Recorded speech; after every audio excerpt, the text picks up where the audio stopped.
in fields and forests, on highways and byways, in streams and along shorelines.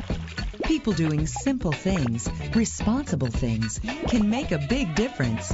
When you help keep Arkansas clean and green, you make our state shine. Visit keeparkansasbeautiful.com to learn how you can help. Doing a little can do a lot. A message from the Keep Arkansas Beautiful Commission.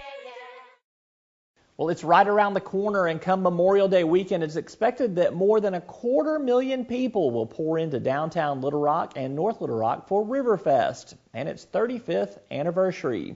That's a lot of people and a lot of trash, but event organizers have a plan that will help the big festival stay clean and green and make a wish come true.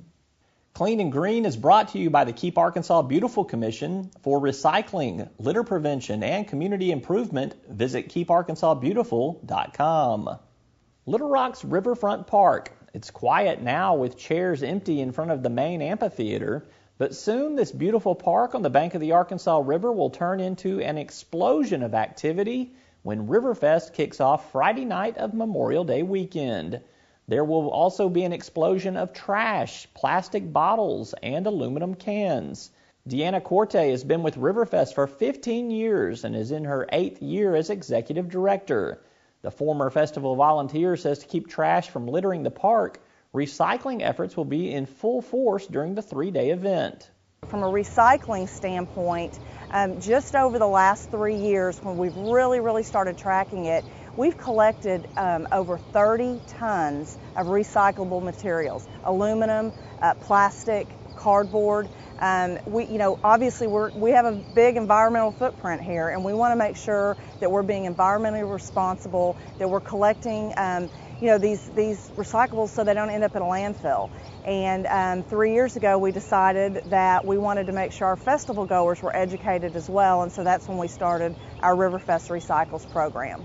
Corte says Riverfest Recycles is a program to educate festival goers on being environmentally responsible by setting up a recycle tent on site where attendees can bring plastic bottles and aluminum cans they've collected in bags that will be supplied. If they bring it back to the Riverfest Recycles tent, then we're going to give them something back in return. We've got all kinds of incentives like really cool t-shirts, hats. Last year we gave away iPods. We've given away a car in the past. So just all kinds of things to give them a little bit of extra bonus to go out there and help us be environmentally responsible on our site. Corte says her staff and volunteers have upped the ante this year in hopes of collecting 200,000 cans to be recycled for a special cause, for a special wish. This year we're actually separating the plastic and the aluminum, and Tenenbaum Recycling Group is partnering with us on this, and we're going to grant a wish through the Make-A-Wish program. So what's going to happen is you're going to collect your aluminum, you're going to bring it back to the recycle tent, and then we're going to have a giant can crusher on site, and we're going to start crushing these cans. All the money this year collected from the aluminum on site is going to, later this summer, be put towards granting a wish through the Make-A-Wish program. And we're just really excited to partner with them. We're thankful to Tenenbaum Recycling Group for helping us with this project. And again, it's just another way for Riverfest to continue to give back and for our festival goers to have a part in that wish. Corte says it would be impossible to put on the festival and continue the recycling efforts without its sponsors and 3,000 volunteers. She says this year her Green Team volunteers will even be prowling the park after the festival closes each night until 1 a.m., picking up trash that was left behind. And all they're going to be doing is canvassing the site for recyclable materials, just to make sure that when that overnight sweep takes place, it doesn't end up in the landfill. It goes to the appropriate recycling facility that it needs to go to, and again, helping us to grant that wish.